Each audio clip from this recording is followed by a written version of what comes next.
Pessoal, boa noite a todos. Mais uma quarta-feira de estudos da série psicológica de Joana Guiandes. Que bom você aqui. Para nós é sempre uma grande alegria recebê-los.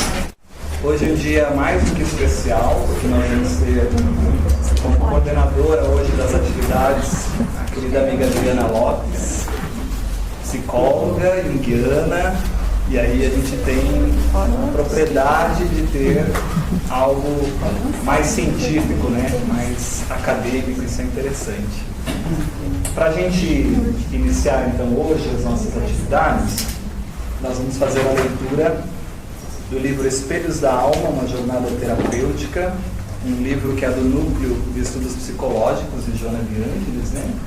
Já conhecemos esse livro, já comentamos sobre ele.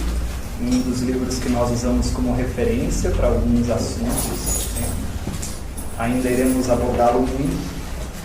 Nós vamos ler um capítulo intitulado Jornada Terapêutica. Tem uma correlação bem interessante com um assunto que será abordado pela Adri, né?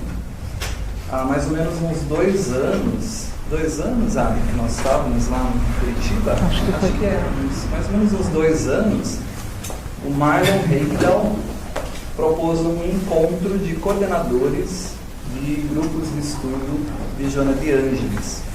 E esse encontro ocorreu em Curitiba. E o tema especificamente abordado foi o eixo ego-self. Um assunto muito importante, nós já conversamos um pouquinho sobre eixo ego-self, né? Importante porque estabelece esse eixo, essa conexão, esse diálogo entre o consciente e o inconsciente. E naquele momento, a Adri foi convidada para ser uma das palestrantes do evento e ela ministrou uma conferência sobre o eixo ego-self. E foi tão brilhante, assim, foi tão impactante aquilo para eu poder compreender melhor o eixo, que aí eu já tinha pedido para ela, falei, Adri, ministra isso para o nosso estudo lá, para o nosso grupo de estudo, antes desse que nós tínhamos, né? Isso aconteceu, foi muito legal. E aí agora a gente não podia perder a oportunidade para repetir a dose, né? Então, para ir para a Adri, a convidei, ela aceitou e ela vai então repetir isso para que a gente possa ir aprofundando cada vez mais o entendimento desse eixo ego-self. Perfeito? Então, o capítulo Jornada Terapêutica diz assim: existe uma fatalidade psicológica na existência do ser humano, que é a conquista do si, mediante a integração do eixo ego-self, quando a sombra for absorvida e transformada, ensejando o estado luminoso. Essa jornada terapêutica se faz de maneira consciente e contínua, através da identificação da situação em que o ser humano se encontra e das imensas possibilidades que estão por ser alcançadas. Esse vir a ser pode iniciar-se de maneira paradoxal, isto é, quando a psique mergulha no abismo do inconsciente, vivenciando a metanoia no sentido junguiano, experienciando um quase surto psicótico, para então reestruturar-se, recompor-se, renascendo das cinzas, qual a mitológica fênix, para a realidade buscada. Fiquem tranquilos que ela vai explicar tudo isso para gente. Uma que outra vez, um estado de profunda angústia pode levar a esse fenômeno, facilitando o surgimento da posterior cura, razão pela qual uma ou outra ocorrência depressiva torna-se inevitável, mantendo a estabilidade emocional em ritmo de equilíbrio, sem o tédio, a indiferença que decorrem da falta de objetivo existencial. Partindo-se, porém, do princípio através do qual todos avançam, do instinto para a razão, dessa para a intuição, que é uma fase que antecede o estado luminoso, é natural que as heranças das vivências ultrapassadas predominem como culpa, remorso, ansiedade, insegurança, solidão, incompreensão, dificultando a libertação. Platão percebeu essa ambiguidade, as duas faces psicológicas no seu célebre Fedro, ou da beleza, informando que somos, a psique, o cocheiro conduzindo a carruagem, na qual há 2 cavalos, um é belo e de boa raça, e o outro totalmente oposto, de constituição contrária, dando lugar à dificuldade para ser conduzido o carro. É exatamente essa situação do paciente que experimenta os impulsos nobres e deixa-se permanecer naqueles predominantes de natureza inferior. Todos aspiram à harmonia, por conquistas profundas, por libertação da sombra. No entanto, reconfortam-se quando estão sob o seu domínio, comprazendo-se na queixa, nas representações doentias, nos obstáculos aparentes que criam, justificando a sua falta de forças para lutar, a ausência de valor moral para prosseguir nas elevadas disposições existenciais. Enquanto um grande abalo psicológico não atirar o paciente ao fundo do poço, consciente das suas imensas possibilidades de observar todos os acontecimentos com um olhar psicoterapêutico, sem emoções piegas e ambições exageradas, terá dificuldade em vivenciar a saúde, integrando-se nos valores que enriquecem, bem conduzindo o cavalo belo do conceito platônico. A gente resumiu um pouquinho, porque é amplo, né? A evolução é incessante, ampliando sempre a capacidade intelecto e moral do espírito no seu processo de individuação, de saúde integral, de conquista do reino do céu.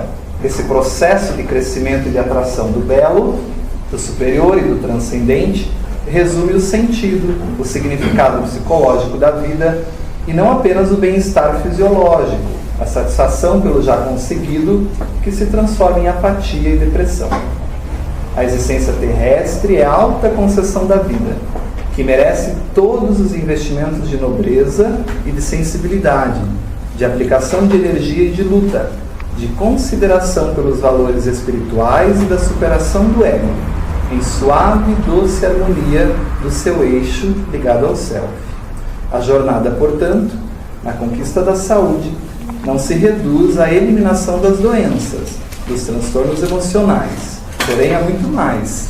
Avança, futuro espiritual afora, armazenando experiências iluminativas e conquistando espaço no rumo do infinito luminoso. Muito bem. Adri, seja bem-vinda, que a gente possa compartilhar todo o conhecimento que você tem sobre esse assunto. Bom, boa noite a todos. Eu queria agradecer o convite aqui para que a gente possa falar um pouquinho do eixo ego-self, porque se a gente pensar, eu acho que toda essa teoria precisa para estar fundamentando um parágrafo da Joana, né? Eu acho que esse parágrafo aqui é onde ela traz a questão do eixo. E aí eu sempre acho brilhante como que um espírito evoluído, um espírito de luz, ele sintetiza tanta coisa num parágrafo. Eu acho que a gente que é tão prolixa, que fala pelos cotovelos, precisa aprender um pouco mais, né? Aprender essa síntese e dizer muita coisa num intervalo tão curto de tempo, né? Então, nesse parágrafo, ela diz assim, está na introdução do livro Espelhos da Alma, né? É onde ela faz a introdução. Ela diz, nesse longo processo de desenvolvimento da psique, um momento houve em que o ser era apenas instintos. Lembra que o Wagner já passou essa aula onde ele trouxe todos os reinos, né? Aquele momento onde o princípio inteligente ele era um instinto, né? Uma forma de unidade psíquica e repentinamente surgiu a primeira emoção, né? O medo. Então o medo foi a primeira emoção. Houve a partir desse momento uma profunda fissão, uma divisão, né? Uma divisão dessa unidade, dando lugar ao aparecimento embrionário do eixo ego-self, que hão de unir-se outra vez numa fusão de perfeita identificação.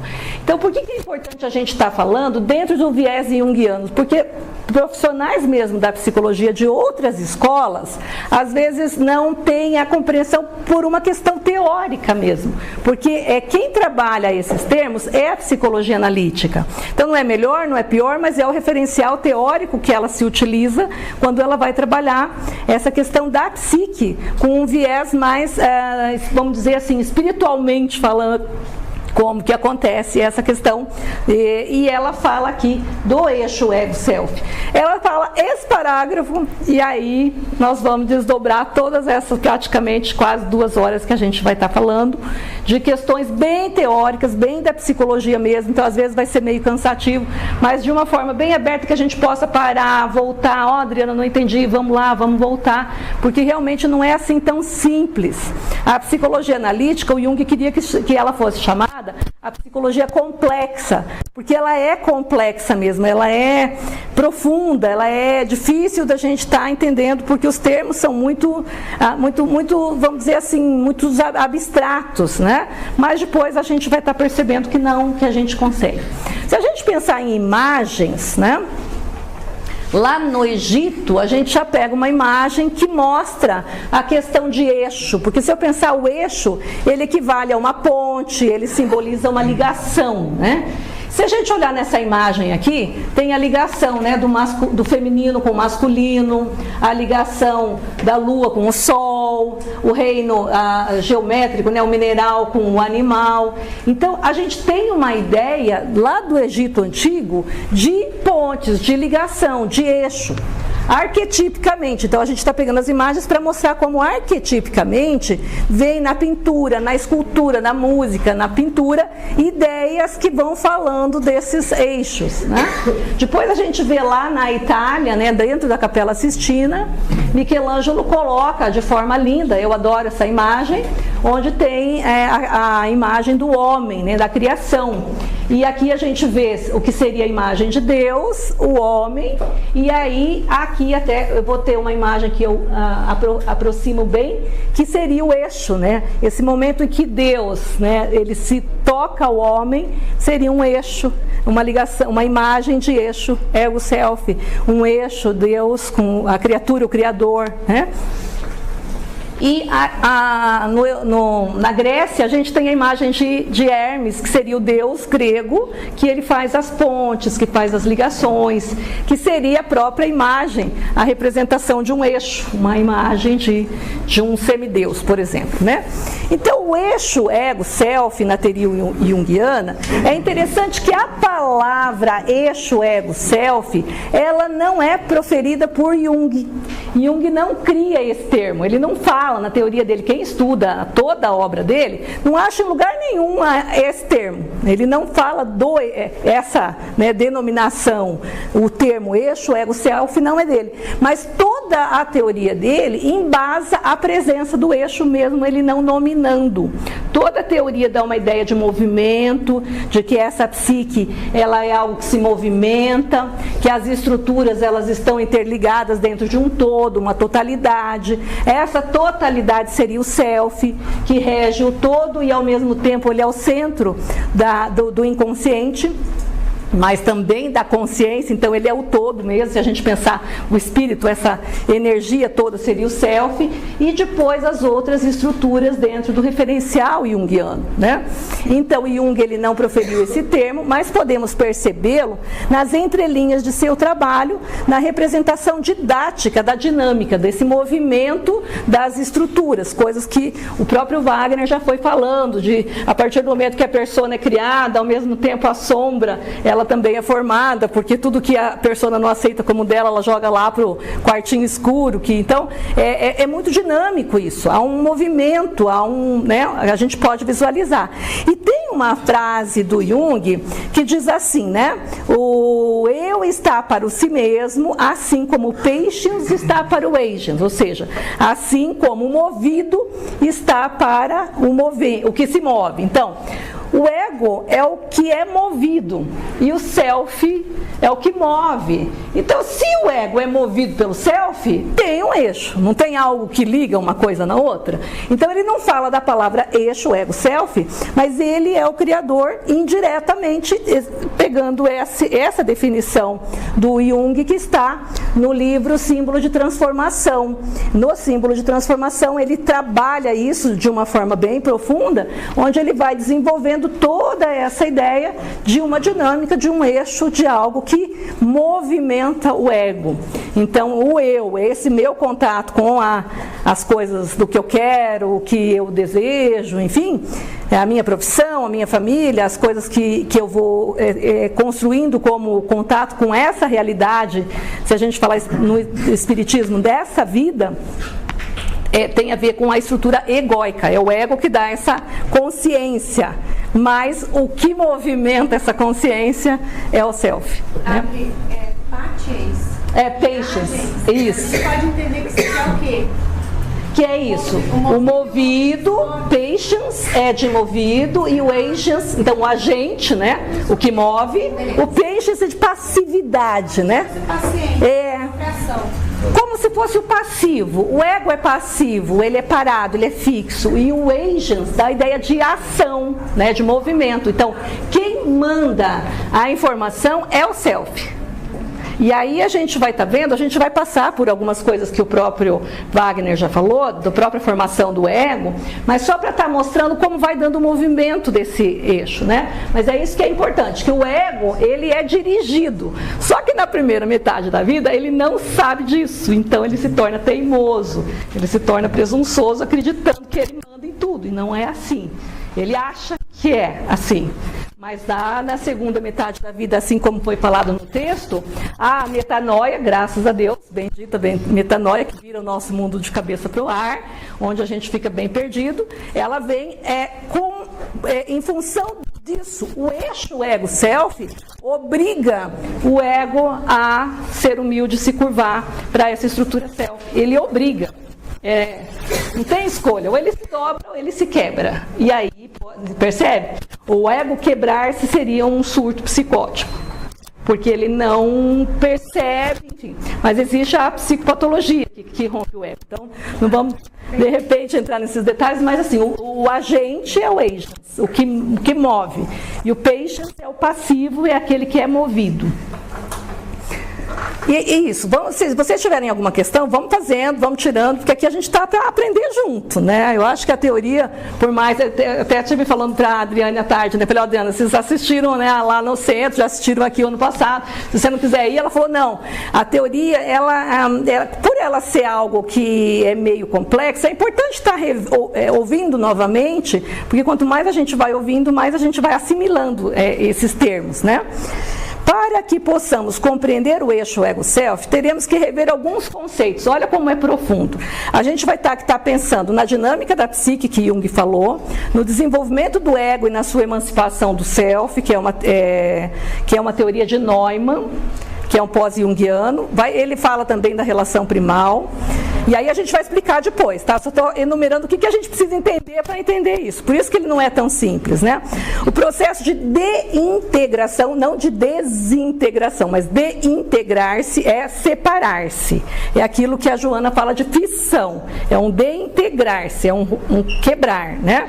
E depois a reintegração. Então o ego, ele deintegra do self, ele quebra e separa, depois ele volta e reintegra. Então esses movimentos a gente tem que estar entendendo para ver a formação do eixo. E depois o dinamismo da relação eixo ego-self, que é do Edinger. Então olha só, tudo que a Joana precisou, a gente precisa entender para entender aquela pequena frase que a Joana falou de uma forma, né? É simples, quando o Givaldo pede, né? Escuta, mas está muito difícil, né? E ela fala, mas eu falo em português. Como quem diz, se não entende, vai, estuda, porque... Ela diz que simples. Isso. Isso. Eu não sei. Então, por isso que quando eu fui convidada lá para que em Curitiba a gente falasse sobre esse tema, então, vamos dizer assim, dentro da psicologia mesmo, como ela é porque ela não quer que se traduza, mas ela quer que a gente mergulhe nas teorias e vá em busca dessa realidade maior. Então, a gente consegue olhar para isso, é só parar e veja quem tem olhos para ver, né? Evolução progressiva da relação ego-self. Para Jung, o self é o ponto de partida e a meta a ser realizada no desenvolvimento. Isso aqui o próprio Wagner já coloca sempre, né? Que esse inconsciente ele tem um centro, que é o self, a consciência tem um centro, que é o ego, e estes dois conversam, estes dois dialogam, e existe um movimento, uma dinâmica, uma troca entre essas estruturas consciente e inconsciente. Se a gente quiser traduzir, seria consciência lá e inconsciente. E dentro desse consciente e inconsciente existe um movimento, uma troca, uma conversa, um diálogo, onde as estruturas vão transitando entre elas. Na primeira metade da vida, a personalidade é centrada no ego, na consciência. Então, a pessoa vai atrás de uma profissão, uma carreira, aí ele vai namorar, ele vai ver se casa ou não casa. A casa é alugada, é comprada, ele vai morar onde, ele vai ter carro, não vai? Porque ele está toda a vida dele voltada para as coisas da matéria. É necessário que seja assim. Se a gente pensar em termos de energia psíquica, essa energia psíquica está toda para fora. Ela sai de dentro e vai em busca do fora. Então ele precisa dessa construção. Em termos de energia, ela está de dentro para fora. O sentido é dentro para fora.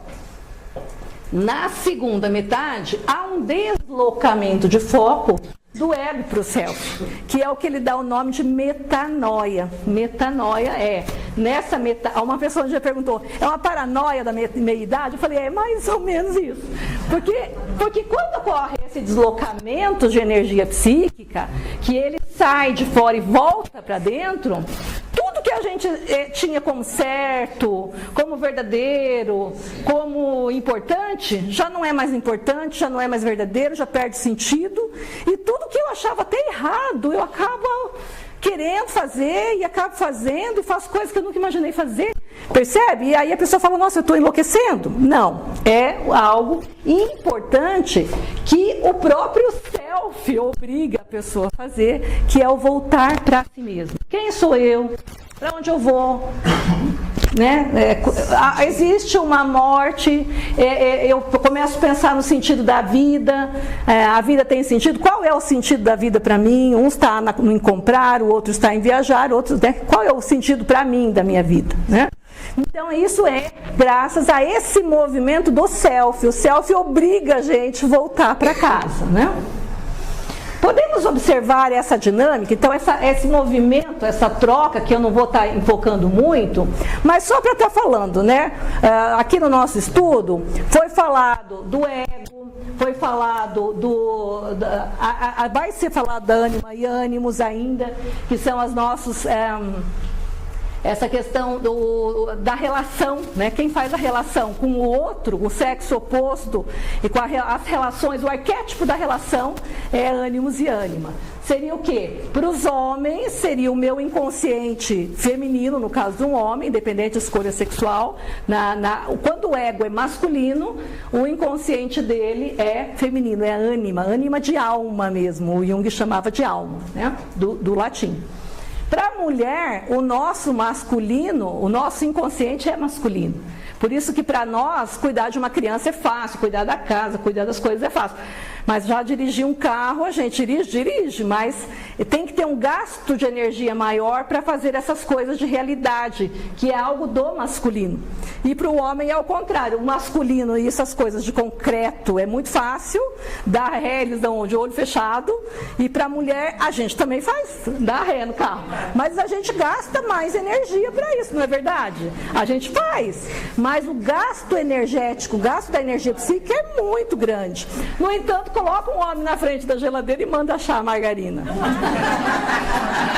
Não vai. vai achar. Aí abre a geladeira e fala, onde é que você escondeu a margarina, né? Tá aí dentro, olha, né? Não olha, não acha, né?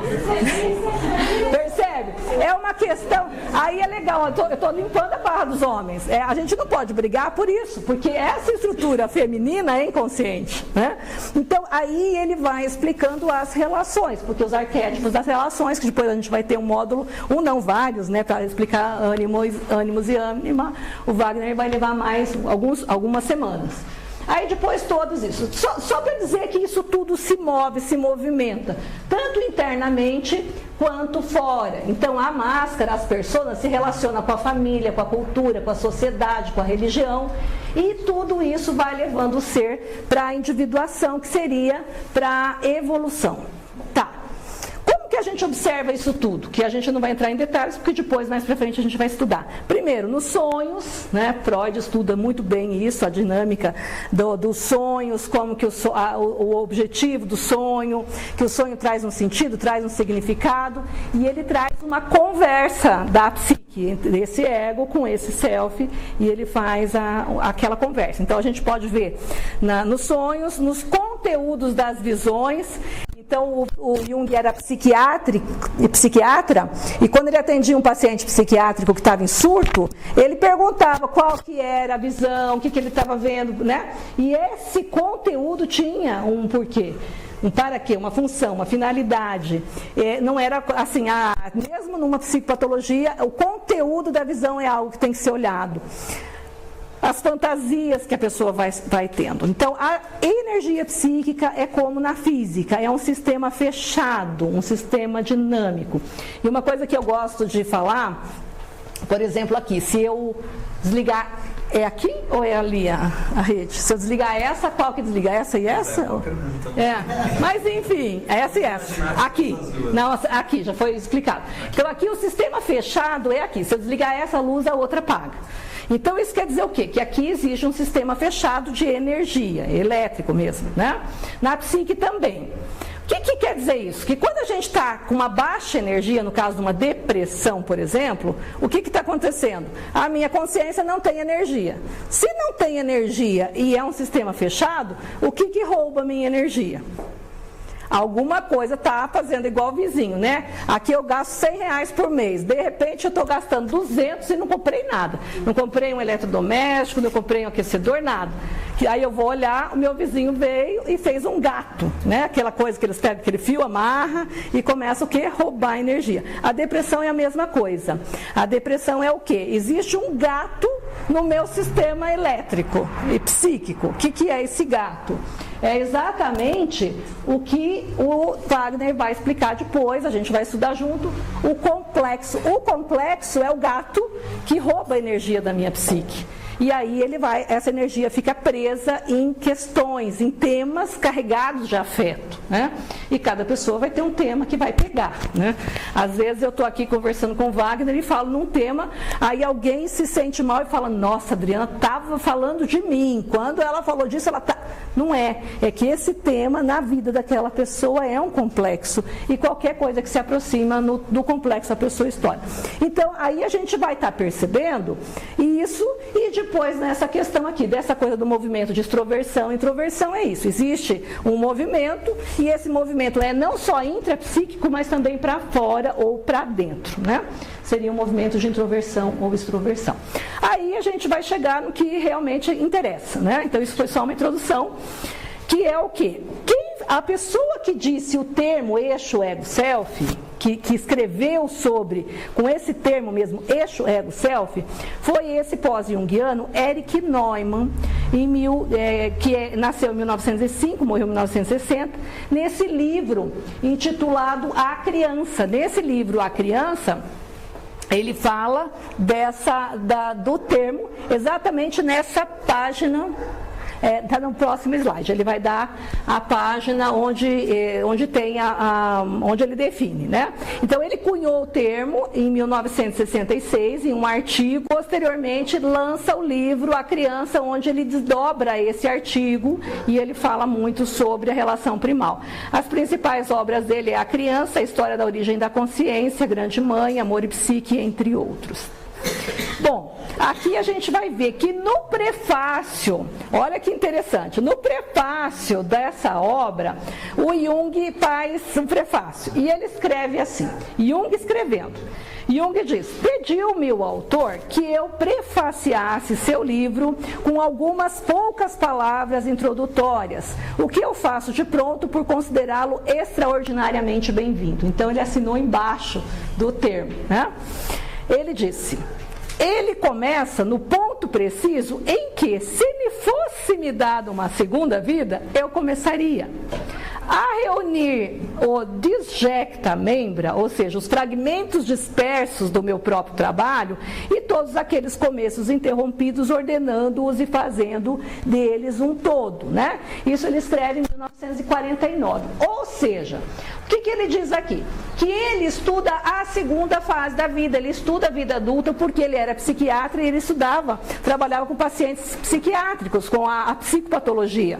Ele não trabalhava com crianças. Então ele não podia falar da formação de ego, ele não podia falar como esse ego se formava, e ele não tinha como falar do eixo ego-self, mesmo nas entrelinhas ele deixando explícito que há um movimento, certo? Então é um termo junguiano? É, porque ele complementa: se me fosse me dado uma vida, uma segunda vida, era dali que eu começaria, né?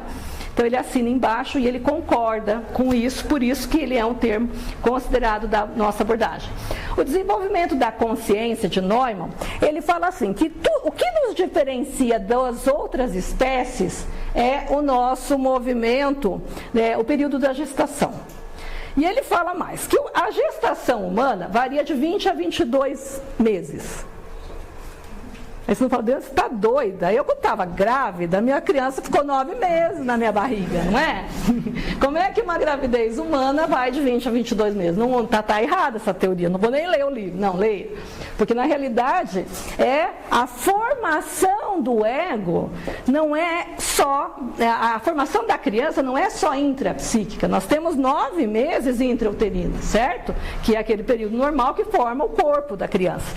Mas entre 12 a 14 meses posterior ao nascimento é que vai se dar praticamente o nascimento psíquico, porque é mais ou menos nessa idade aqui, né, praticamente com um ano e pouquinho, em que a estrutura ego já foi formada para a teoria junguiana, porque a gente sabe que isso também vai estar na frente, né? Isso foi uma mudança de paradigma científico, porque para as outras escolas da psicologia, eles partem do ego, né?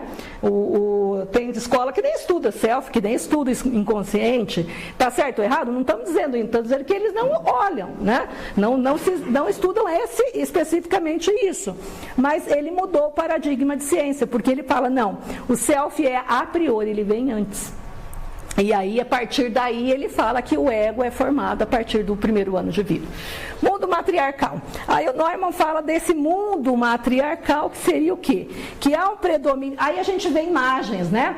A gente vê muitas imagens em todas as épocas de mães com seus bebês. Foi interessante que lá em Curitiba, quando a gente foi falar disso, era um seminário e uma tarde antes eles passaram um filme terrível, que eu fiquei com trauma, né? Quase fui para terapia no meio da noite, porque eu ia falar da relação primal desse mundo matriarcal, a importância da mãe na vida da constituição egóica dessa criança. E aí eles comentaram o nome do filme? Preciosa. E esse Preciosa é um filme terrível, onde essa mãe, nossa, enfim, essa criança, essa menina foi... Enfim, quem já assistiu o filme conhece. E aí eu tive que partir de toda essa desconstrução, porque eu ia mostrar tudo bonitinho como se dá a formação egóica, e de repente ele mostra o oposto, que é como que uma pessoa pode ter uma desorganização tamanha e formar um ego assim mesmo, né? E isso é legal, porque... aí a gente volta para o eixo ego-self, né? O self, ele tem em si a tendência ordenadora de fazer psique entrar no movimento. Então, por mais que tenha questões, vamos dizer, traumas, a psique, ela tem, até no final eu vou fechar, né, já vou antecipar essa parte, mas assim, quando esse trauma não é tão grande, ele consegue sozinho se auto-reparar, né? Agora, quando é muito intenso, aí ele precisa principalmente de uma questão psicoterápica, um trabalho de psicoterapia, às vezes até uma psiquiatria, dependendo da questão, medicamentos, enfim, né? Mas quando é muito severo. Mas existe na psique algo que tem uma tendência inata de organização, que é o próprio eixo ego-self, né? Então, nesse mundo matriarcal, que é nesse primeiro ano de vida da criança, há o predomínio do inconsciente. A criança é inconsciente, ela não sabe que ela é uma coisa e a mãe é outra coisa.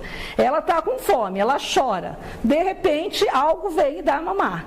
Esse algo para ela, nesse início, é ela, é parte dela. Não é uma coisa diferente, não é uma coisa à parte, é ela.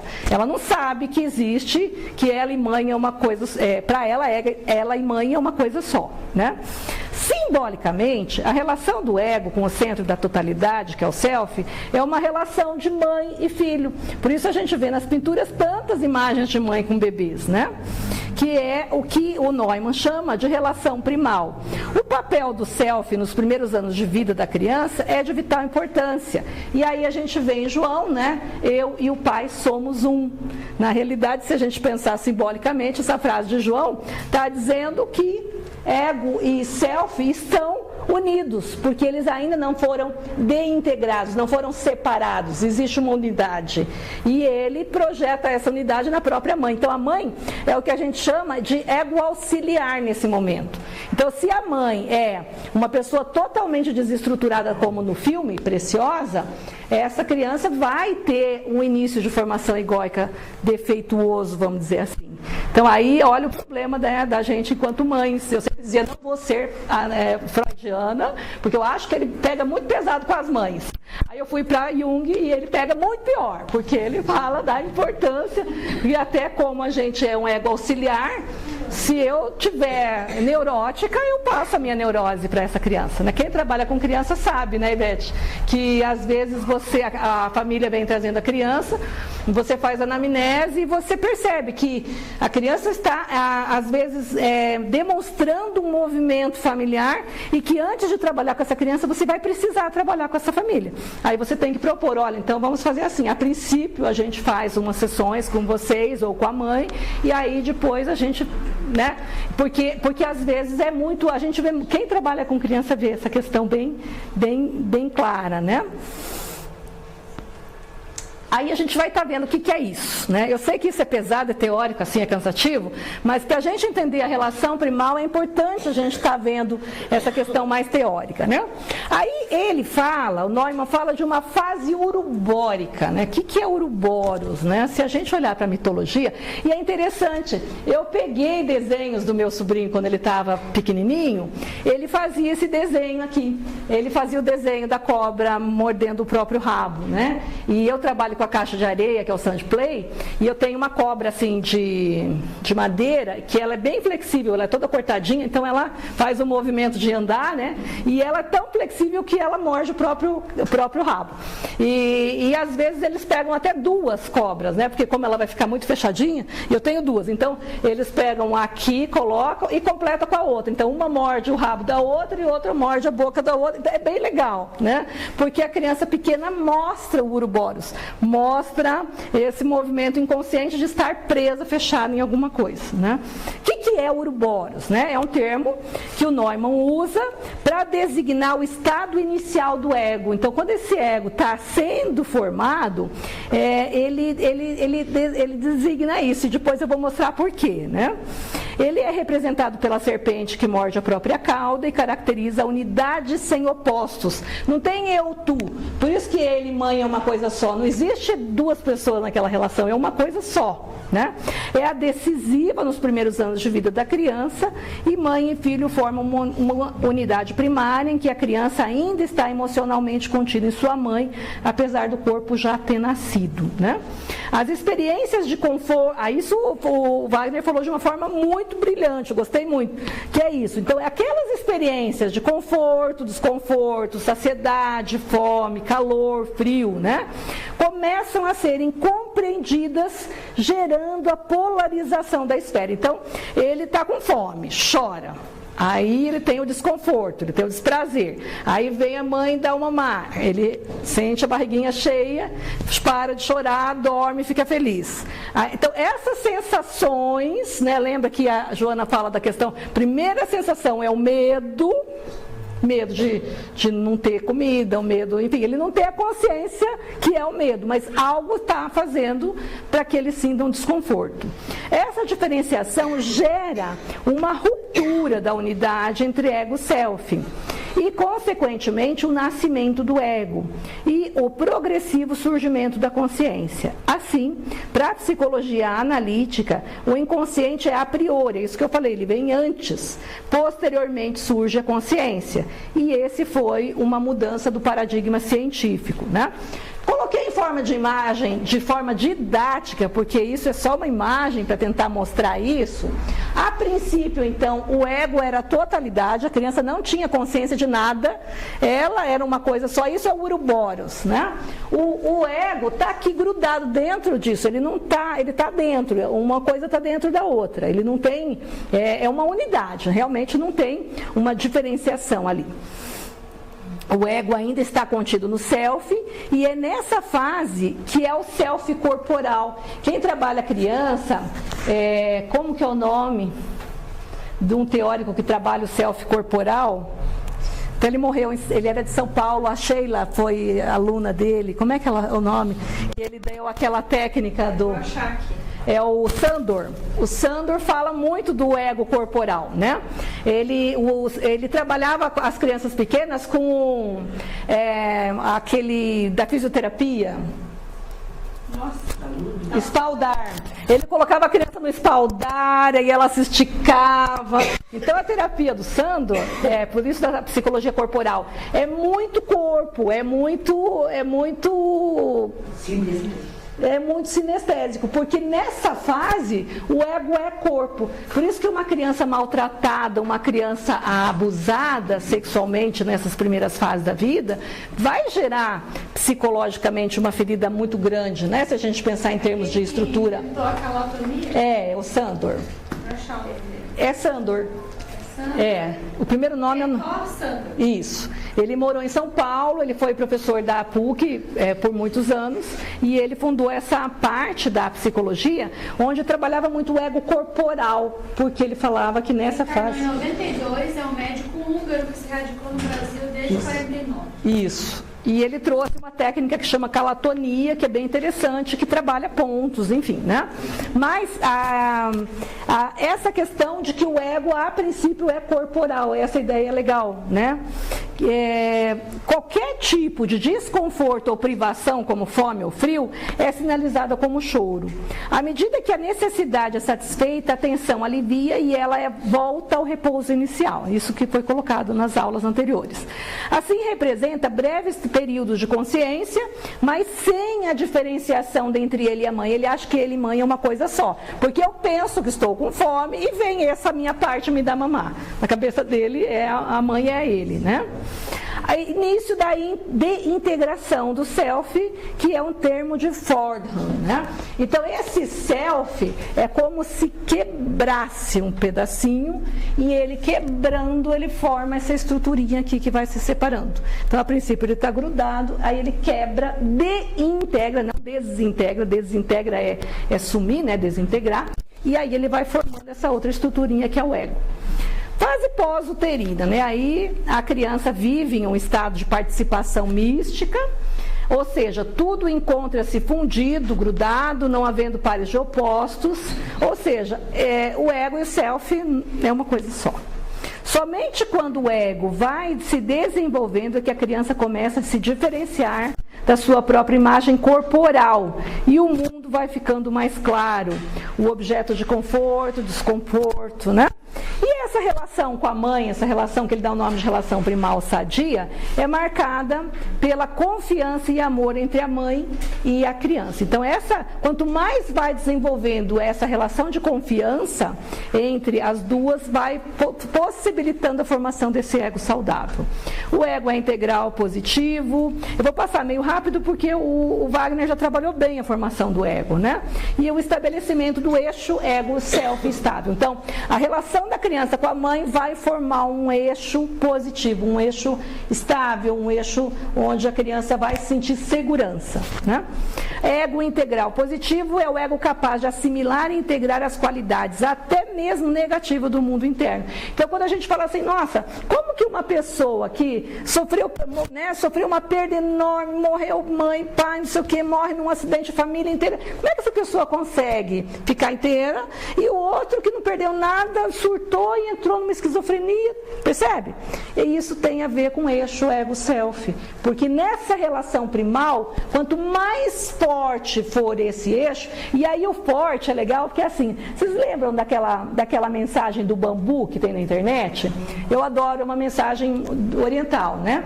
Que fala que a gente tem que ser como bambu, que se a gente for como carvalho, vem o vendaval e quebra tudo, né? O carvalho é rígido, vem o vento, ele quebra. O bambu não, vem o vento, ele vai para um lado, vai para o outro lado, e ele, quando passa o vendaval, ele está inteiro, está em pé novamente. Então, o eixo ego-self é mais ou menos isso. Ele tem que ser flexível para dar conta da vida, porque a vida é pauleira, a gente sabe disso, né? A gente que está vivo tem as nossas dores. Aqui até é um planeta de provas e expiações, então nós vamos sentir dor, nós vamos entrar em contato com o sofrimento. E para que eu seja capaz de lidar com o sofrimento, quanto mais forte, no sentido de flexível, for o eixo, mais essa criança vai ser um adulto que vai suportar os solavancos da vida. Quanto mais rígido for essa pessoa, menos ele vai aguentar. Ele pode ir para um surto por uma questão de falta de estrutura psíquica, traduzindo falta de eixo, né? Ego-self. Como que vai dar o desenvolvimento, né? Agora a gente vai falar um pouco de como que se desenvolve essa estrutura. O desenvolvimento do eixo ego-self, a comunicação e a oposição entre esses dois centros, um centro da consciência e o centro do inconsciente, iniciam-se então com a relação, olha que legal, entre, por um lado, a criança, que é o ego que está sendo formado, e a mãe, em primeiro lugar, que ela é o representante do self dela. Então, ela vai se relacionar com a mãe de carne e osso, a mãe aqui fora, e essa mãe aqui fora é um representante de Deus na consciência, não é isso? Ou seja, ela é um representante do self. Então, essa relação com a mãe vai fortalecer e vai propiciar o início desse eixo. E também, ao mesmo tempo, entre ela, a criança, com esse meio externo. Então, quanto mais saudável for esse meio externo, mais também ela vai estar crescendo, se fortalecendo em termos de estrutura de ego, né? Com a formação do ego, a criança manifesta-se interna e externamente com a relação eu-tu. Então, é eu-tu, eu criança com tu mãe, ou eu criança com tu meio externo, né? Familiares, enfim, né? Todas as coisas externas da criança. Nasce assim o eixo, que a partir desse momento surge como um fenômeno fundamental no interior da psique. Aí vem a definição de Neumann. Então eu dei toda essa volta para a gente chegar lá na página 18 do livro A Criança, onde ele diz assim: essa relação entre ego e self é de importância crucial para o desenvolvimento e funcionamento sadios da psique. Nós os denominamos eixo ego-self, quando afirmamos que o ego se baseia no self e que o ego é derivado do self. Novamente estamos nos referindo à função de centroversão, que aí eu coloquei a definição lá embaixo. Centroversão é uma tendência universal presente em toda a psique humana que conduz à formação do ego e do eixo ego-self, semelhante, né, ao fototropismo do vegetal. Então, assim como o vegetal tem uma tendência inata de buscar a luz, Aí quando a gente está lá no início, na escolinha, né, os professores fazem essa experiência. Eles pegam um algodãozinho, colocam uma sementinha de feijão e colocam dentro de uma caixa e faz um furinho do lado de cá. O que vai acontecer? Vão jogando água no algodãozinho. Essa sementinha vai brotando, aí ele sai uma haste e vai buscar a luz. Aí ela fica toda tortinha e sai lá no buraquinho da caixa. Isso é fototropismo, é uma tendência que a planta tem de buscar luz. Nossa psique tem algo semelhante. Então nós temos uma tendência natural de buscar, primeiro, de formar um ego e depois de formar essa totalidade da psique, né? Ela forma o ego e ao mesmo tempo ela forma o eixo ego-self. Então, por isso que ele fala, como nós temos isso naturalmente, se os nossos traumas forem mais ou menos, ele se repara sozinho, por causa dessa tendência inata que a própria psique tem dentro dela, né? Por isso que nós somos deuses, conforme diz o Evangelho, vós sois deuses, porque nós temos coisas que nos vai auto-reparando. Quando tem algo muito forte, nós precisamos de coisas externas para nos ajudar. Mas fora isso, há algum sistema, igual o sistema imunológico, que nos protege de algumas coisas fora, né? Em outras palavras, estamos formulando uma condensação de fenômeno pelo qual, olha, a personalidade como um todo dirige, controla e equilibra todos os processos que conduzem à emergência do ego da criança ao seu desenvolvimento até o estado do ego adulto. Então, existe uma tendência inata para isso. Aí a questão da relação primal negativa, né? Ainda bem que eu tinha colocado isso para colocar a história do filme, onde, se a gente viu lá, né, que a criança precisa desse meio externo para ajudar na formação desse ego, e quando é negativo? No caso, as crianças abandonadas, as crianças que estão institucionalizadas, como é que faz, né? Uma relação primal insegura e a correspondente instabilidade do eixo ego-self se expressa numa autorrepresentação negativa e num exagerado mecanismo de defesa do ego, né? E aí vai ter uma aula só sobre os mecanismos de defesa do ego, onde vai ser falado da negação, da fuga, enfim, de outros mecanismos, né? Acho que vale dizer nesse caso, contexto, que a função materna não precisa necessariamente, não sei se você vai falar disso, ser desempenhada pode falar, pela mãe biológica. Isso. Né? Acho que fala aí. Isso mesmo. Porque assim, essa relação primal é isso, é entre a criança e esse cuidador, né?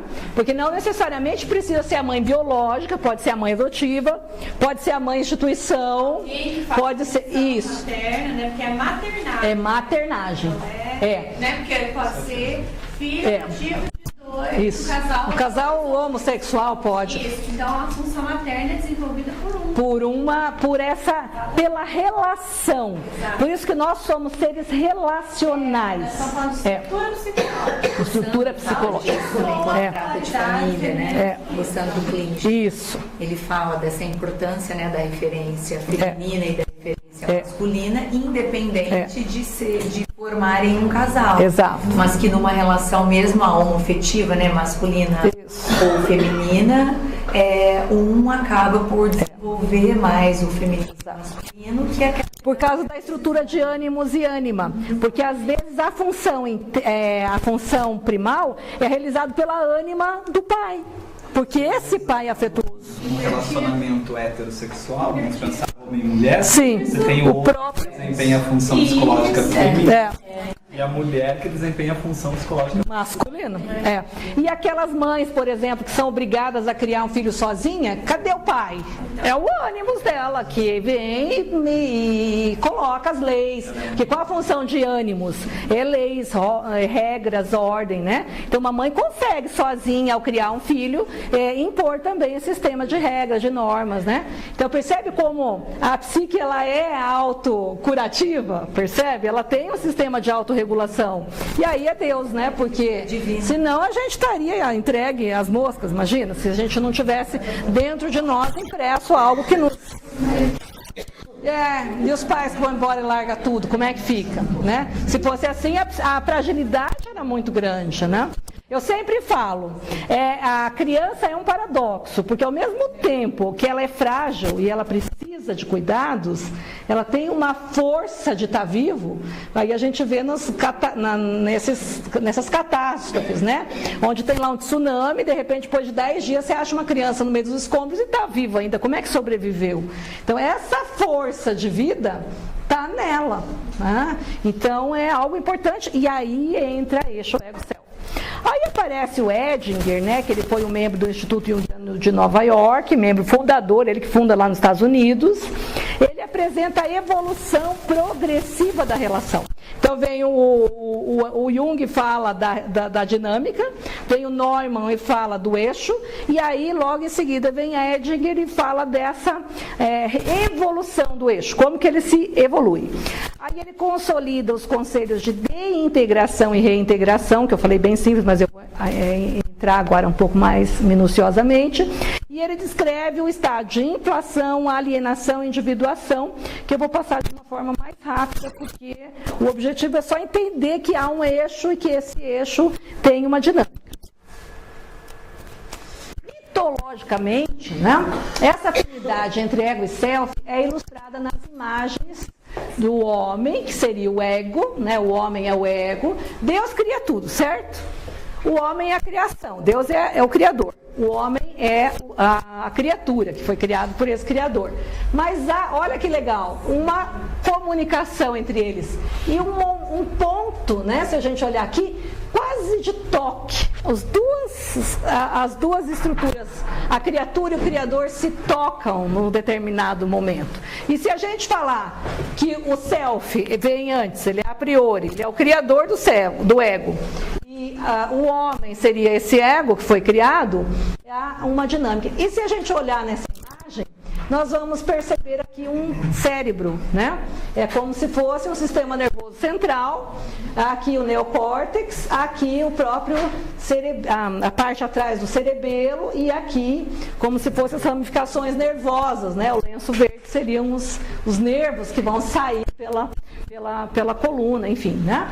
Então seria o quê? Dentro dessa cabeça desse ser pensante existe um Deus, que é o self, e que criou algo depois, que foi o ego. Então, mitologicamente, a gente pode ver essa imagem aí. 3 estágios, então, ele que cria, né, a questão da inflação, totalidade original, alienação e individuação.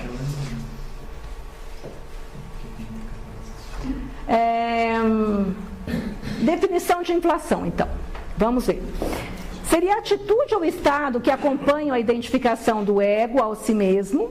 É o estágio em que o ego atribui a si as qualidades do self, além de suas medidas, percebendo-se como divindade. Se a gente pensar lá no mito, né, do paraíso perdido, o que acontece? Está Adão e Eva lá no paraíso, chega a Eva e fala assim, ó, se você comer o fruto do conhecimento do bem e do mal, você vai ser como Deus, certo? Aí a Eva, né, vai e colhe o fruto, e eles comem o fruto porque eles querem ser como Deus. É o estado de inflação.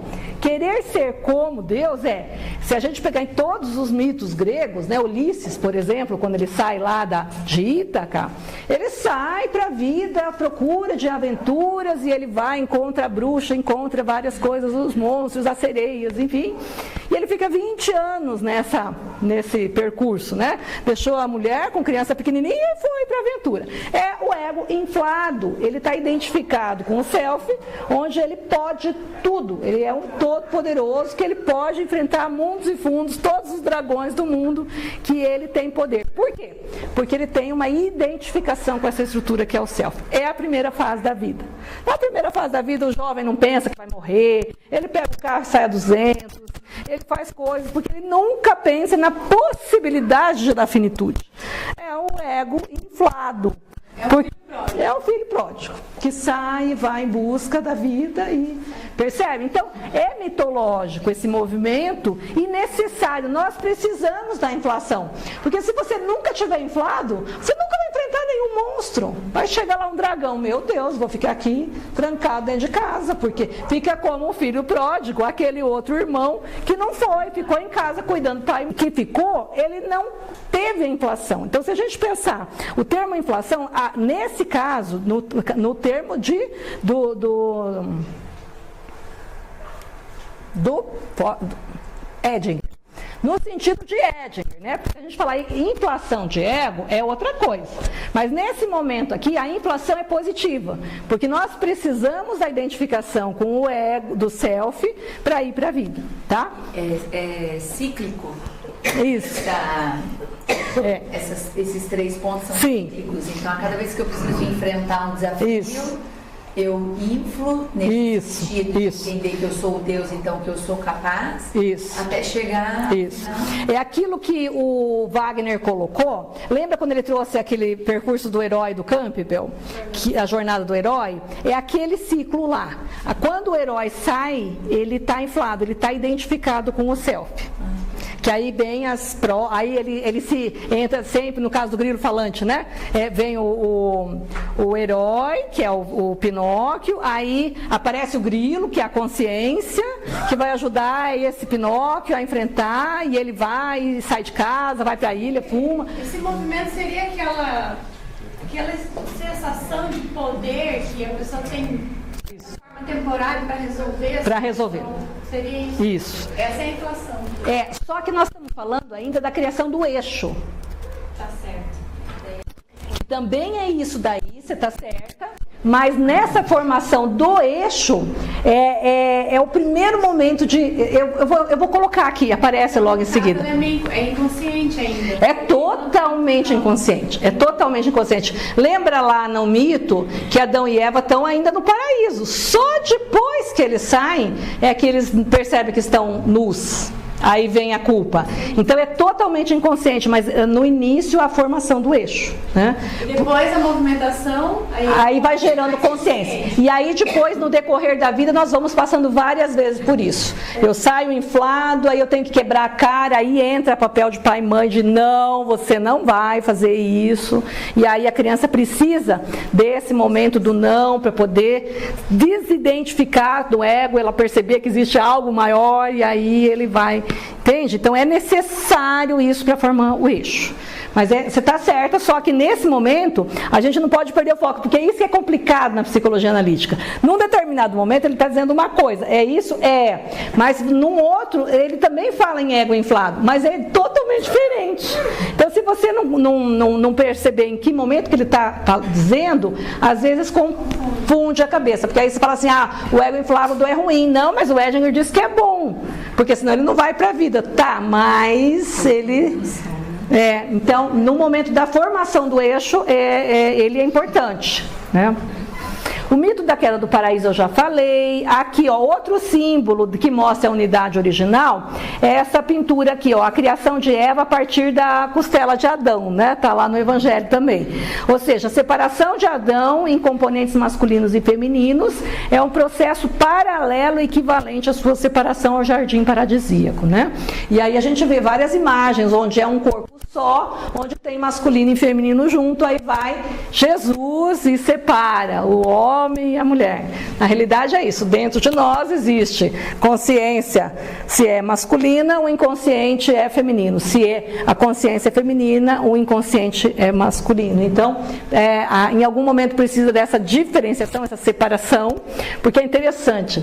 A mulher precisa de ânimos, mas esse ânimos tem que estar inconsciente. Se esse ânimos é inconsciente, Jung fala uma coisa que eu adoro. Ele fala assim, o ânimos inconsciente traz a tocha que ilumina. Agora, se ele é consciente, ele traz a espada que fere. E aí nós vemos Margaret Thatcher, né? Tantas outras pessoas, mulheres que tiveram no poder, que eu não vou dizer nomes, né? No Brasil é perigoso, que fizeram atrocidades, né? Se a gente pensar em várias mulheres no poder, por que elas, é muito mais fácil uma mulher se tornar tirana no poder? E às vezes na própria casa, né? A mulher pode se tornar tirana. Quando essa estrutura de ânimo está consciente, ela tem que ficar inconsciente.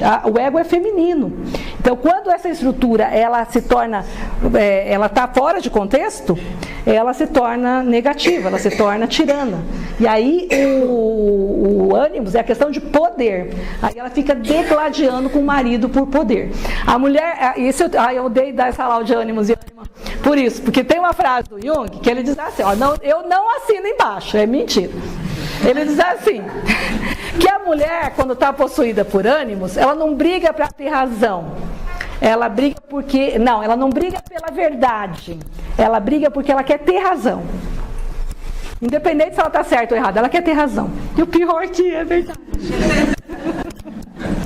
Então percebe? Então eu noto, quando eu estou brigando por alguma coisa, eu paro e pergunto, opa, eu quero a verdade ou eu quero ter razão? Aí eu abaixo a bola e ele volta. Aqui me gera uma dúvida em relação à consciência e inconsciência.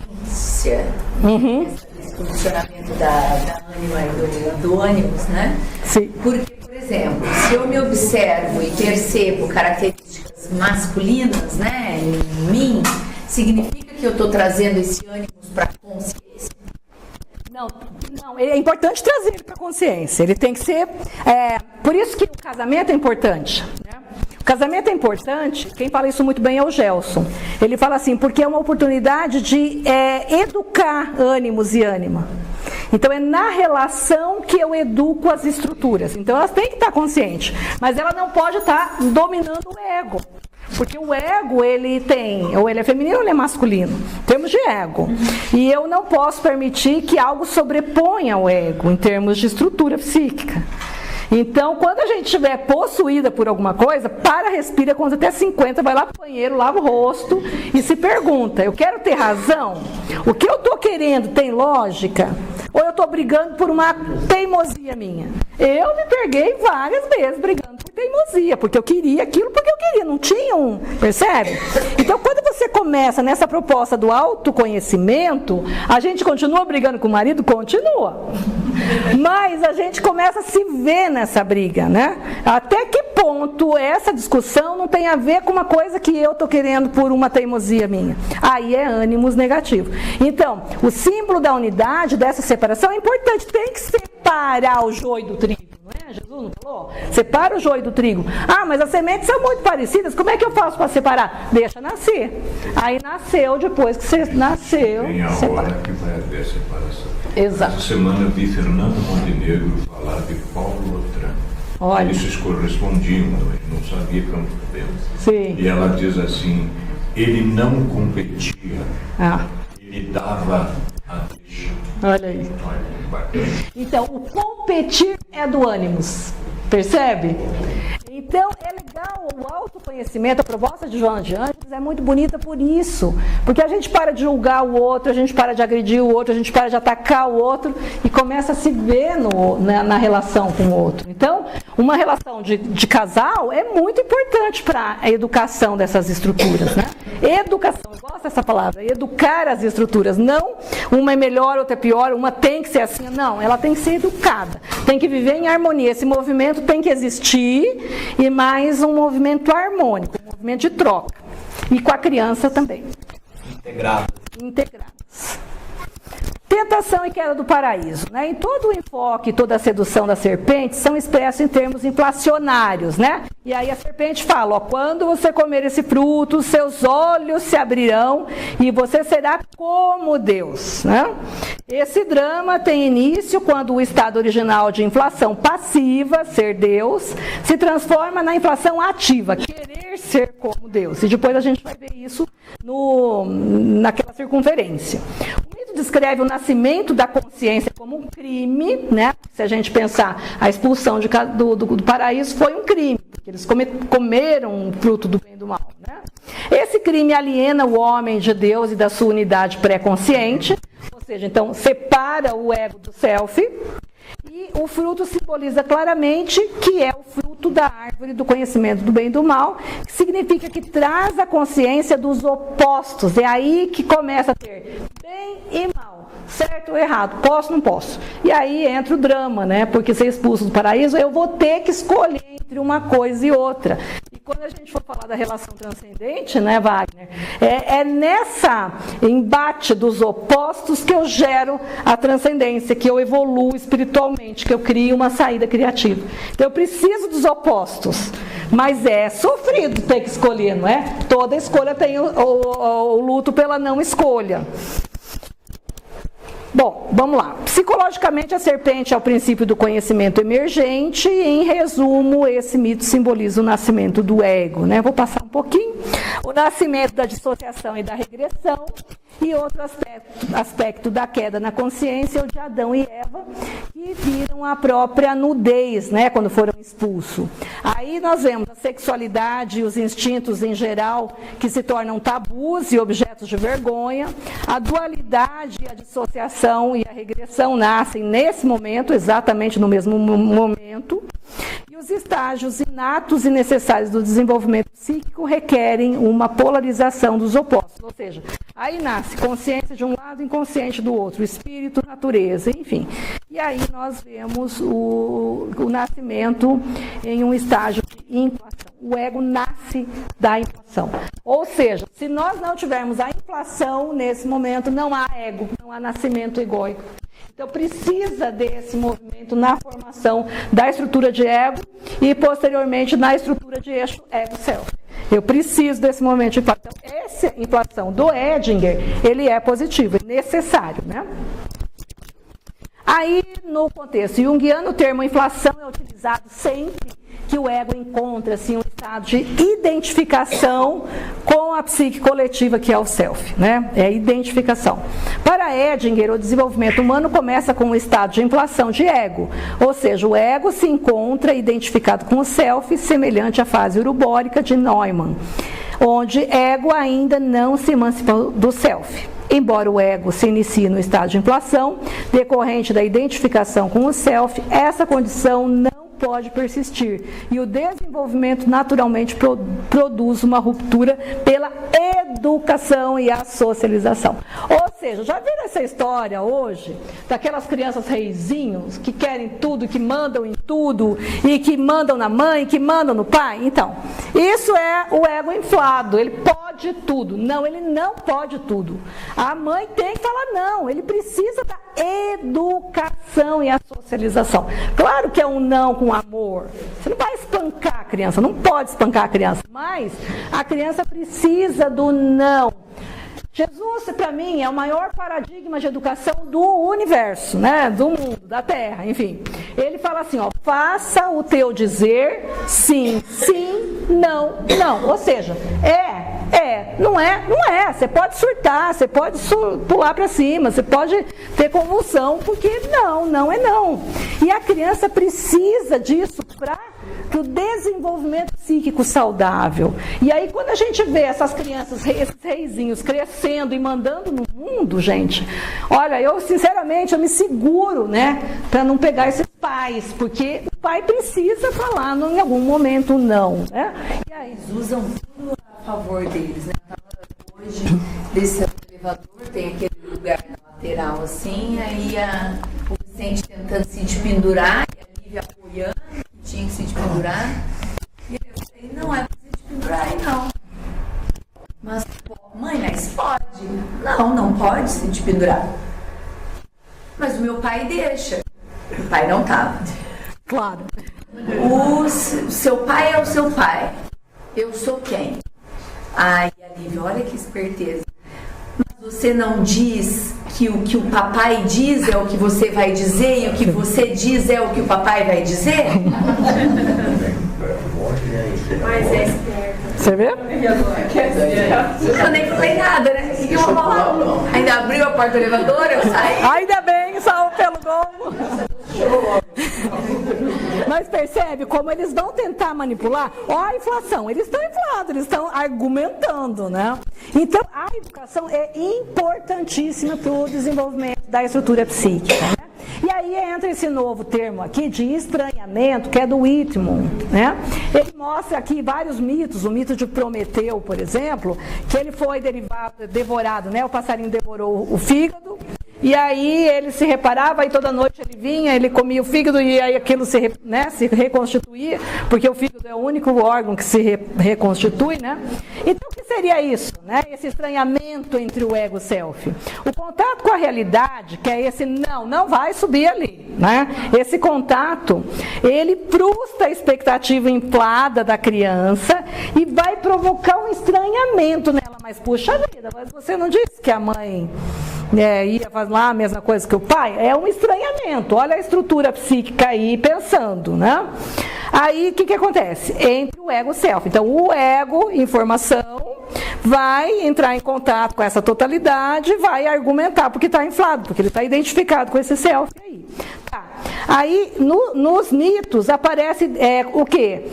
Situações de queda, no caso da queda do paraíso, no caso de exílio, lá no caso da Odisseia, onde Odisseu ficou exilado naquelas ilhas. A ferida sem cura, que é no caso de Prometeu, a tortura perpétua. Então, esses temas que aparecem nos contos, eles simbolizam inconscientemente esse movimento de estranhamento, né? A expressão mítica da inflação é o que a gente chama na Grécia Antiga de híbris, né? Na tradução grega, ou ainda o pecado na tradução judaico-cristã. Ou seja, todo deus grego tem uma híbris. O que é uma híbris? É um momento onde ele se perde, ele dá uma endoidada, né? Se a gente pegar Cronos, no momento de maluquice, no momento de híbris, engole todos os seus filhos, né? Só não engoliu Zeus porque a mulher esconde a criança e engana ele, né? Aí aparece, sei lá, Zeus no momento de híbris faz um monte de doidura, né? Então todo deus grego comete, no momento ele dá uma enlouquecida, que é o que se chama híbris, né? A alienação do ego corresponde então ao segundo momento no processo do desenvolvimento da personalidade. Então, ele está integrado, ele está identificado, ele está inflado, aí ele sai, tem esse estranhamento, e aí houve o não, vai providenciar um momento que ele chama de alienação. Corresponde ao segundo momento no processo de desenvolvimento da personalidade. Há uma perda de contato entre ego e self, e significa uma ruptura temporária entre essas duas estruturas. É necessário essa quebra para poder separar, né? A gente viu lá no desenho. Ettinger, então, afirma que essa experiência não é patológica em si, é uma fase normal do desenvolvimento do eixo. Nós estamos falando do eixo ego-self aqui, né? E essa irrupção do eixo na consciência, a irrupção seria uma construção, né? Vai estar construindo esse eixo, como ele vem à luz, né? Em determinado ponto do desenvolvimento psicológico, normalmente, após uma intensa experiência de alienação, o eixo ego, si mesmo, de repente passa a consciência. O ego torna-se consciente em termos de experiência de um centro transpessoal que está subordinado. Se a gente pensar na história de grandes pessoas, vamos pegar o caso do próprio Jung, né, que não é tão grande assim, mas é um ser normal como a gente.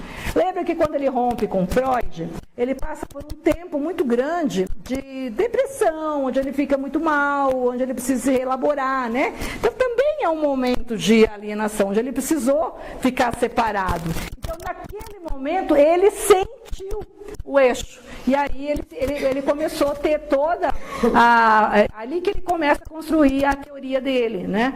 Então, normalmente quando tem estados de alienação, de separação, logo a paz começa a formar o eixo, né? Se a gente pensar na criança, a criança ouve um não, vai ficar brava, vai ficar, né? Mas logo após ela vai começar a ter consciência entre certo e errado, pode ou não pode. Jung descreve a erupção de uma forma belíssima. Eu gosto dessa frase dele aqui, que está no Arquétipos do Inconsciente Coletivo, parágrafo 217. Ele diz assim: quando alcançamos o auge da vida, quando o botão se abre e do menor emerge o maior, do menor emerge o maior, ou seja, do ego pode emergir o self, então, como diz Nietzsche, o um torna-se dois. Ou seja, o que era uma unidade pode virar dois. Self de um lado, ego de outro lado. Que sempre fomos, mas que sempre esteve invisível. Aparece a personalidade menor como a força de uma revelação. Aquele que é verdadeiro e desesperadamente pequeno sempre vai reduzir a revelação do maior ao nível de sua própria pequenez e jamais vai entender que o dia do julgamento de sua pequenez chegou. Mas o homem que é internamente grande saberá que o amigo tão esperado de sua alma, o imortal, efetivamente chegou nesse momento para tornar cativo o cativeiro. Isso está em Efésios 4:8, né?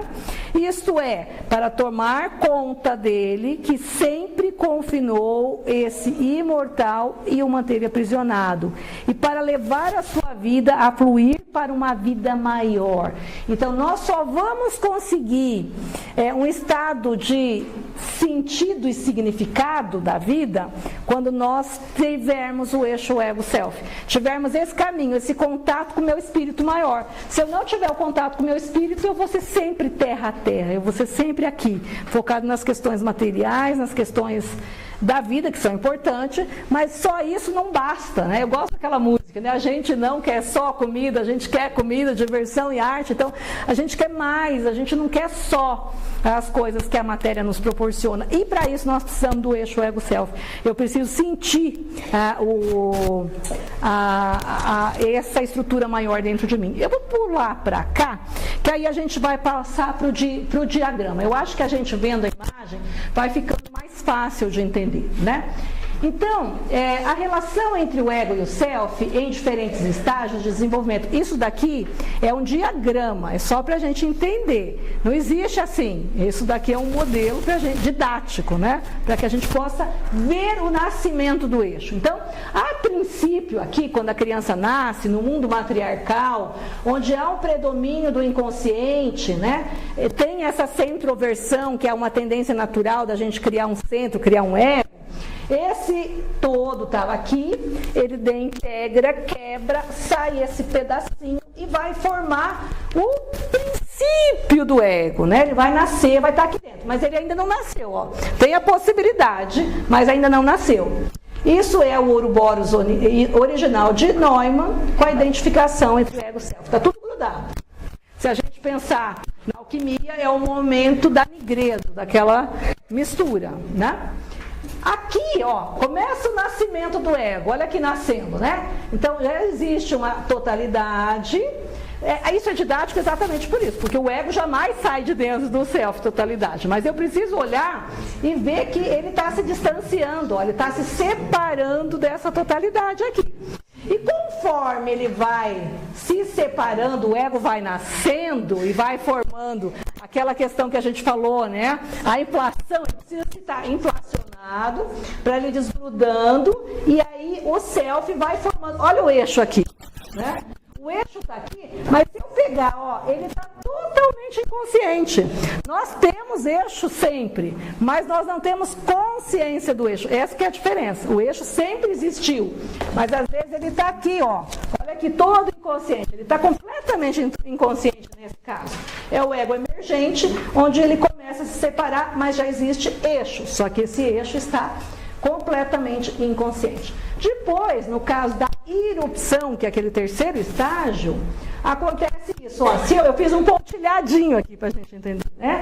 Esse ego se separou, o eixo foi, que tem o eixo está grudado, estando grudado, ele começa, ó, esse pedacinho daqui aqui está fora. Ou seja, é o pedacinho que está consciente. Então, ele só tem consciência disso aqui. O resto está tudo inconsciente. É aquele modelo quase do Freud, né? Eu gosto do iceberg, né? Onde tem a pontinha para fora e tudo aquilo para dentro, né? Então, é isso. Tem uma pontinha do eixo. O ego é essa bolinha, o self seria essa bolinha e a totalidade, mas o eixo está começando a aparecer na consciência. Então, aqui é a consciência do eixo ego-self. Então, todos nós temos o eixo, mas muitas não percebem ela ocorrendo, a existência, não tem a consciência do eixo. Aqui o ego torna-se parcialmente consciente. Aqui, olha, o ego todinho consciente e o eixo todo, né, pelo menos grande parte dele já consciente. Essa é a consciência, eu falo, a consciência possível do ego. Ou seja, vai ter muito do eixo que a gente não vai ter consciência. Então, esse modelo didático é só para a gente perceber essa separação e como ele vai sendo construído. Depois, a completa consciência possível para o eixo ego-self. Mais que isso a gente não vai ter. Nessa vida, pelo menos, não. Tratando da infância, esse é o momento que a criança percebe dissociada da mãe? Ou ainda... Ou ela... Olha, eu acho que a criança vai chegar nessa fase Eu acho que ela não vai adquirir consciência do eixo. Eu acho que a consciência do eixo ego-self, isso eu, Adriana, respondendo agora. Eu acho que a consciência é só na segunda metade da vida, quando a gente já adulto consegue parar para olhar para si e perceber que algo me move, que algo me direciona. Para mim, me pareceu, assim, falando de consciência, né, da interpretação de consciência, me pareceu a questão da personalidade. Então, na verdade, não é consciência mesmo. É consciência, é da consciência. É a consciência, é o que ela conhece, o que ela sabe. Então há um movimento e essa consciência vai ampliando até chegar à consciência do eixo. Então é isso que eu falo, o eixo sempre existe. Eu não sei, eu acho que algumas crianças podem ter a consciência do eixo, mas são crianças já muito evoluídos. Eu acho que Jesus na infância já sabia disso. Ele lá com 12 anos, ele já ia conversar com... O próprio Jung, a meu ver, sim, porque ele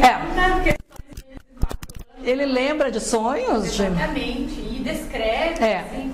Então eu acho que assim, poucas pessoas, poucas crianças na Terra tiveram isso. Mas claro, tivemos exemplos disso. Acho que o próprio Jesus, o próprio Jung, enfim, muitas pessoas. Eu acho que, né, se a gente pegar Madre Teresa, eu acho que esses espíritos mais evoluídos com certeza tiveram a consciência de que ele é movido, que ele não move nada, né? Mas até a gente, nós, pobres não mortais, na nossa fase atual, eu pelo menos só percebi isso depois de muita terapia. Eu sozinha, confesso, sozinha eu não enxergava que tinha algo que me levava, né? Então, percebe? Então, se a gente olhar o gráfico, eu acho que fica mais fácil do que a gente ficar em toda aquela coisa teórica lá, né? Então, se a gente olhar em linhas gerais, não é tão complicado, mas a teoria enche um pouquinho, né? Meio complexa, né? Aqui é o ciclo lá, quem trabalha muito bem, brilhantemente, é o Campbell, quando ele chama da jornada do herói. É esse esqueleto aqui, né? Então, olha lá, a princípio era a totalidade original, onde tinha aquela junção do todo, né? Daquela parte urubórica. Aí há uma inflação, aquele ego inflado, se a gente pensar no herói, ele vai para a luta, onde ele está identificado com o self, vai estar inflado de uma inflação ativa, ele quer ser Deus, né? A inflação passiva, ele era Deus, ele estava lá junto, ele não tinha nem consciência disso, ele só era Deus, ele já era Deus. Aqui vem algo, a serpente, que é a consciência, e fala, se você comer, você vai ser como Deus. E aí ele já é ativo, ó. Ele sai daquela passividade toda e vai querer ser. Isso é bom, eu tenho que ter um desejo. O desejo é positivo, que me leva a uma mudança. Aí depois, o ato inflacionado ou heróico, aí vem a rejeição. Mãe falando, não vai fazer isso. Ou a gente quer uma coisa muito grande, sei lá, eu quero passar no vestibular, no curso de medicina. Vem a faculdade e fala, não, você não vai entrar na medicina esse ano. Se você quiser, você vai fazer mais um pouco, vai tentar de novo. Então, essas rejeições são importantes para o nosso desenvolvimento da estrutura, para entender o eixo ego-self, né? Aí ele está inflado, ele vem, quebra com a rejeição do mundo ou da mãe, e aí ele entra numa alienação, numa tristeza, né? Numa depressão, uma depressão não no sentido de depressão de patologia, mas aquele período deprimido, a pessoa fica deprimida, a pessoa fica, né, com uma ferida. E aí vai ter o desmembramento, que é o que, se a gente pensar no São João da Cruz, né, ele fala da noite escura da alma. É esse momento esse é o momento em que mais precisa do terapeuta, porque a pessoa está à deriva muitas vezes, né? Então ele precisa de alguém que dê base para ele, né? Mas é essa ferida que faz separar do self, que vai fazer, olha aqui, ó, por isso que é uma coisa de vida. Ao mesmo tempo que é lá na origem, a gente vai fazer isso muitas vezes na vida, né? Que é aqui que eu vou adquirindo o quê? Espiritualmente falando, a gente vai fazer isso todo o nosso percurso espiritual, né? Até a gente, espírito imortal, adquirir o quê? Humildade, arrependimento e atitude sacrificial. Eu tenho que ficar de joelho. Eu me lembro que eu era adolescente E eu tinha imagina, né? Adolescente é adolescente. E eu fui uma adolescente terrível, né? Eu era muito adolescente, né? Eu acho que assim, eu gosto de trabalhar com adolescentes porque eu era muito adolescente. Enfim, não vou dar muitos detalhes, né? Mas assim, e eu me vinha por intuição uma palavra, me vinha assim, genuflexo. E eu, adolescente, sei lá que era genuflexo, eu sei lá que é isso. Aí brigava com mãe, até pouco genuflexo. Aí até que um dia enchi tanto saco de ficar com essa palavra na minha cabeça, que falei, aqui dicionário, vou lá ver o que é esse tal de genuflexo. Ajoelhar-se, né? Então, essa atitude sacrificial de se ajoelhar é só com alienação. É só quando você vai para a lona. Eu gosto da expressão de a lona, que é aquele momento que você se entrega mesmo, você não tem força mais, aquele momento que você perdeu o amor da tua vida, você cai do cavalo. Aí entra a parábola, né, de Paulo, quando Paulo cai do cavalo, cai na terra e ele vai para a lona. Então, a postura do sofrimento, aqui entra a parte brilhante que a Joana trabalha da importância do sofrimento na nossa vida. E aí, ampliando isso para espírito, isso é muito grande. É aquele momento onde o espírito vai adquirindo a atitude sacrificial. É o genuflexo, né, que eu naquele momento não consegui fazer, né? Aí a vida foi me ajoelhando, né? E aí depois vem o movimento de aceitação, ou religação, e aqui entra uma coisa interessante, que muitos teóricos falam, Jung não é cientista, porque ele fala em religião, né? Não é esse sentido do religião que Jung falava, ele falava disso, do religare, no sentido religioso da psique, que a psique precisa ser religada a esse self, porque ela se separa e ela precisa da religação. E depois dessa aceitação da humildade, que o ego é pequeno, ele não manda nada, ele consegue aceitar e ele se religa. Aí forma, aqui estava sem ligação, o ego estava desligado do self, aqui também. Aí ele se religa, ele retorna ao estado de inflação do self, né?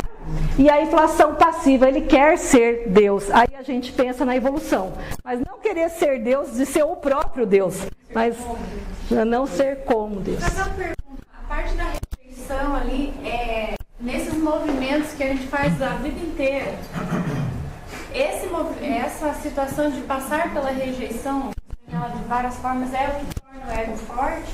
É o que dizer.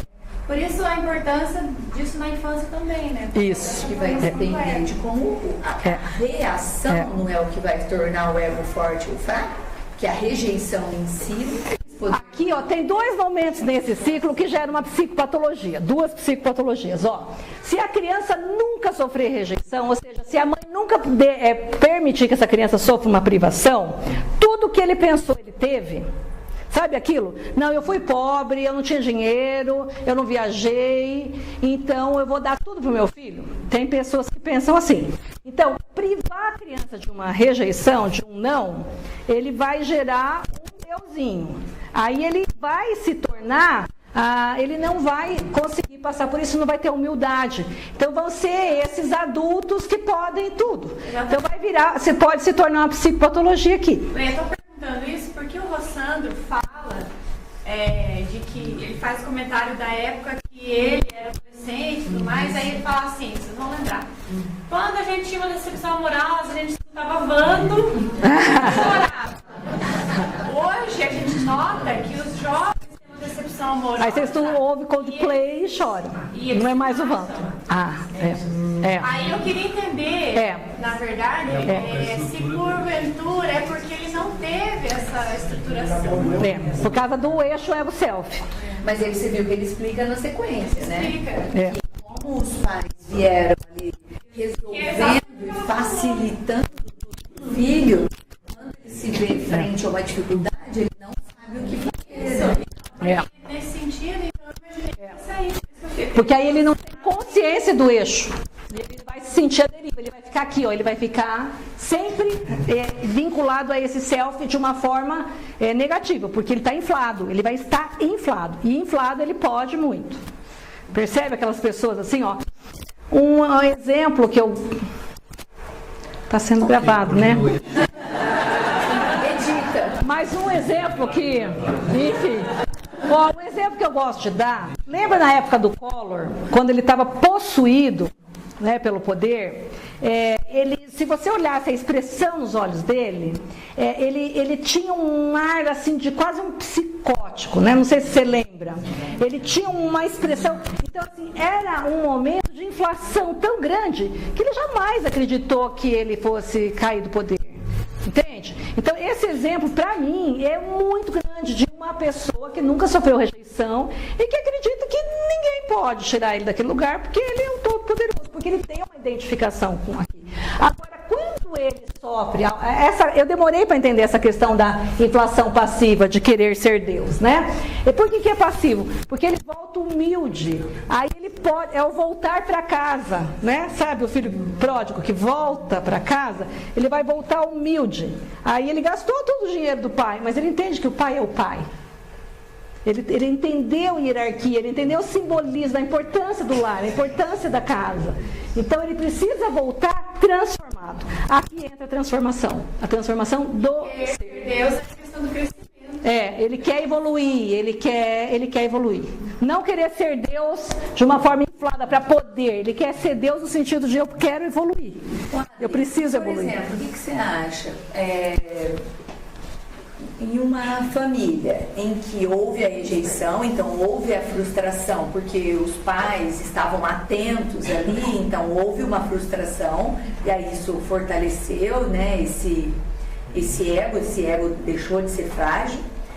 E uma família que é toda, né, não é que eu deixei de dar uma frustração, na verdade eu não estou nem te percebendo aqui. Não é que eu estou fazendo tudo por você. Eu não estou nem te percebendo. Então, essa não percepção daquela pessoa já é uma frustração? Ou ela também pode ser considerada como uma possibilidade de ego inflado por não ter a frustração, vamos chamar de ativa aí? Entendeu?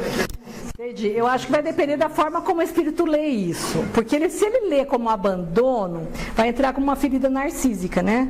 O abandono é uma das feridas mais difíceis de serem reparadas, vamos dizer assim. Aí precisa, às vezes, da terapia, precisa da psicoterapia, precisa, né? Então, mas se esse é um espírito, vamos pensar, um espírito de luz, Chico Xavier, né? Chico Xavier furaram a barriga dele com garfo, percebe? E ele não teve essa sensação. Então, eu acho que vai depender muito. Aí não tem ciência que fala, aí é o plano espiritual mesmo, né? Então, porque existe assim, ó, porque existe aquilo que eu falei da capacidade de reparação da estrutura egóica, né? Como existe dentro dele algo que ele, como a planta que vai em direção à luz, ele tem uma tendência reparadora disso. Então, mesmo que ele não seja, ele pode por si. Eu né? pensei nisso pelo exemplo que você havia dado, né, da pessoa que no olhar parecia o psicopata, porque com o ego inflado agora, então eu vou fazer o que eu quero e tal. Aí eu só pensei naquele lado oposto dessa dualidade, daquele que nunca pôde fazer nada. Isso. E que se vê em um momento em que pode fazer. Pode tudo, aí é a mesma coisa. Ele está tão perdido quanto o outro. Aí ele sai de uma polaridade e vai para outra. Então, toda polaridade é complicada. Zé, eu posso dizer que é por um ego inflado? Até posso, acho. O que você acha, Wagner? Depende, né? Depende, né, de como esse ego vai interpretar e avaliar essa relação com o mundo, né? Mas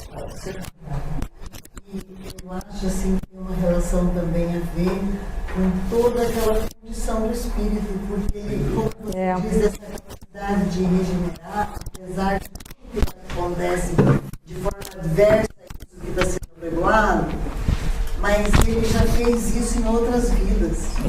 Então ele traz aquela capacidade das várias frustrações em vidas passadas.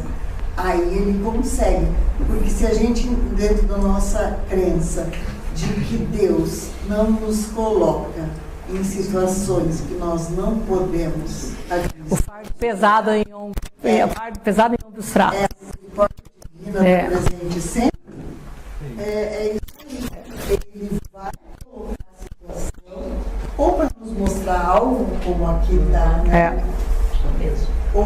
para nos mostrar que a gente pode. Aí isso eu pensei naquele negócio do filme, né? Apesar de tudo, aquele espírito tinha condições de passar pelo que passou. Sim. Né? É a única. É isso que a gente vê como a nossa doutrina explica tudo, né? Isso. Né? E a outra questão desses jovens que eu fiquei pasma ontem porque por acaso estava vendo um noticiário em que na nossa cidade a polícia tem gastado muito tempo buscando jovens que simplesmente deixam uma carta e somem de casa. Alguns ainda não foram achados, outros estão pela rua perambulando e de repente retornam.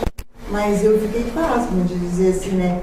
E são pessoas que não têm aquela capacidade de suportar que o pai não dê, ou que a mãe não tenha condição, ou que não tenham o que gostariam de ter, porque não tem liberdade, não tem isso, não tem aquilo. E jovens, são muito jovens, e simplesmente ficam nas ruas, saem de casa e vão para a rua. Então, eu fiquei 132 jovens que fizeram isso, só porque não teve umas coisas em casa. Porque estão inflados, às vezes. Aí aqui, ó, outro momento de psicopatologia, Adriane, que eu tinha falado, né, que tem 2 momentos que pode formar psicopatologia. Aí é aqui. Quando a pessoa está nessa fase aqui, de humildade, arrependimento e atitude sacrificial, se ele não conseguir, através da aceitação, se sentir aceita no meio, ele não consegue se religar. Não se religando, ele vai desenvolver um complexo muito grande e de que ele vai ser sempre o coitadinho, sempre o pobrezinho, sempre o miserável. Portanto, eu preciso que todo mundo faça para mim, é o complexo de superioridade, né? E aí ele precisa, né, percebe? Então, assim, 2 momentos nesse processo que pode gerar uma psicopatologia seria nesse momento que ele precisa da rejeição e não tem, e depois no momento da aceitação, se ele não se sentir aceito e reintegrado nesse contexto social, ele pode não se religar ao self e ficar à deriva também, ficar perdido aqui. Então, o crescimento psíquico envolve uma série de atos inflados e heróicos. A gente teve que sair isso várias vezes na vida, a gente passa isso várias vezes. Esse ato provoca rejeição, seguida por alienação, arrependimento, restituição e inflação renovada. E esse processo cíclico se repete várias vezes na primeira fase do desenvolvimento e a cada ciclo constrói e amplia a consciência. Então essa é a jornada do herói até que o herói morre. Todo mito, o herói morre. Precisa morrer. Que é isso. Esse herói tem que morrer para poder voltar transformado. E Joana de Ângeles, ela vai dar um nome onde você coloca a aceitação, né, citando Edinger. No livro Plenitude, ela vai trabalhar essa ideia de resignação dinâmica. Então, se o ego não consegue fazer a conexão com o self e compreender qual a finalidade maior daquilo, que isso é o self quem diz, não é a visão egóica, porque o ego quer se livrar daquele problema. O ego não quer ficar doente, o ego quer a cura do processo. E que bom que o self controla, às vezes até contrariando o ego, porque para o espírito é bom continuar doente, é bom permanecer doente ainda, até que ele consiga entender e compreender essa finalidade maior. Então, entender que nesse momento de sofrimento, a gente tem um para quê? Tem alguma coisa pedagógica que nos convida a refletir a vida sobre um aspecto mais amplo. E quando a gente faz essa conexão, aí a gente volta para a religação com o self e continua para o novo desafio, porque a benfeitora diz, uma vez vencido um desafio, começa bem tranquilo, que vem outro. Né? Porque agora dá uma raiva. Então agora tem um desafio proporcional ao seu novo ego, ao seu novo estágio de consciência. Né? E aí a gente consegue entender como Cristo transita por todos os sofrimentos na visão egóica nossa, no mundo, mas em nenhum momento sofre. Né? Ele tem essa conexão do ego ao self, esse eixo perfeito, né? Entendendo qual a finalidade de tudo aquilo que ele veio aqui. Então ele estava em perfeita sintonia com o self, não só o self interno, como o self Criador, que é o próprio Deus, né? Entendendo que tudo aquilo tem um sentido. Então, atitude de humildade, atitude de resignação, atitude de compreensão. E aí, quando a gente tem essa atitude, a pessoa vai lá nos ofender, né? E a gente ainda vai dizer, Pai, perdoa-lhes, porque eles realmente não têm a conexão com o sentido da vida, eles não sabem o que fazem. E dentro daquilo que Kardec traz em Livro Céu e Inferno, ele fala que o sofrimento tem relação com a imperfeição. Lembrando que Jesus era Cristo, então tem tudo a ver com isso que você está falando. Com certeza. E no livro Vidas, Desafios e Soluções... O sofrimento ali não tem nenhum aprendizado. Por isso não tinha sofrimento. Por isso não tinha sofrimento, né? Uma conexão. Legal. Ele era a luz, né? Esse ego totalmente integrado nesse céu. Então, nesse eixo que a Adri mostra muito bem ali, que talvez para nós a gente tem só isso aqui de consciência lá, aquele pedacinho, o Cristo tem consciência plena. Total. De todo, né? A benfeitora diz no início, é o luminoso. Quando o ego e o céu já não são mais polaridades, coisas, já é uma... São uma única coisa integrada, mas mantendo-se as individualidades, porque a gente desencarna e mantém a consciência da individualidade como espírito. Isso, deixa eu voltar, que eu só botei ali, não é aqui.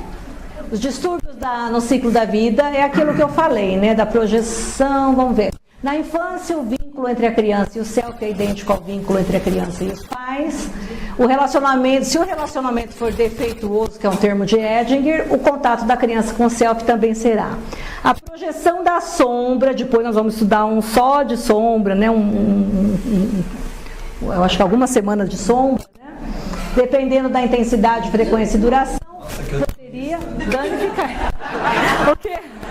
Sobre sombra.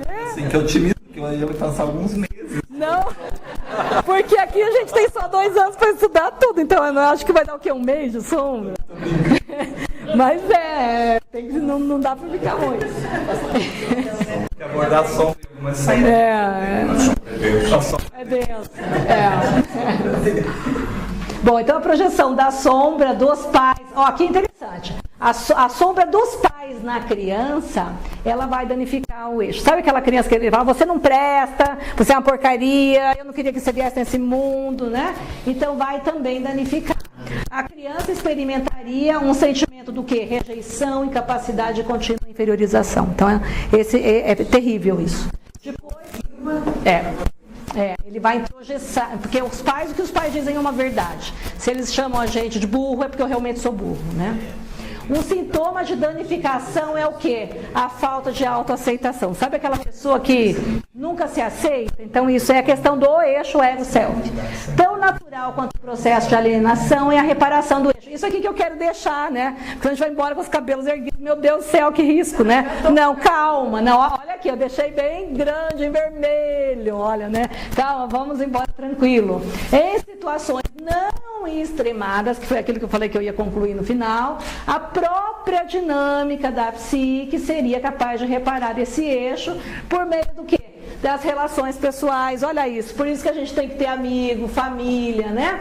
Ou as experiências arquetípicas de reparação, no caso de Paulo, com aquela questão, né, de cair do cavalo, né? Que são as experiências religiosas que faz o religare, pela tendência natural da centroversão, ou seja, naturalmente as coisas se vão para o lugar que tem que ser. Se eu deixar o self fazer o movimento dele, mas se o ego teimar e ficar lá brigando, não se ajoelhar ao genuflexo, ele não vai fazer nunca. E é uma né? expressão, né? Pai, seja feita a tua vontade. Tudo tá ali. Isso. Que é isso, se você não sabe para que lado vai, espera um pouco, deixa o self, não é deixa a vida te levar, não, deixar o self te guiar para o lado que tem que ser, porque existe uma tendência natural, aí entra a prece, a oração, a fé, é nesse momento que vai entrar essas questões do religare, entende? Em casos extremos, aí sim, em casos extremos, a relação dialética da psicoterapia, né? Vai ajudar, porque na dialética da análise, não é só consciência, é consciência e inconsciente. Aí o inconsciente do terapeuta, do psicólogo, ele vai ajudar na reparação, mesmo que está inconsciente para ele, né? Isso que é legal.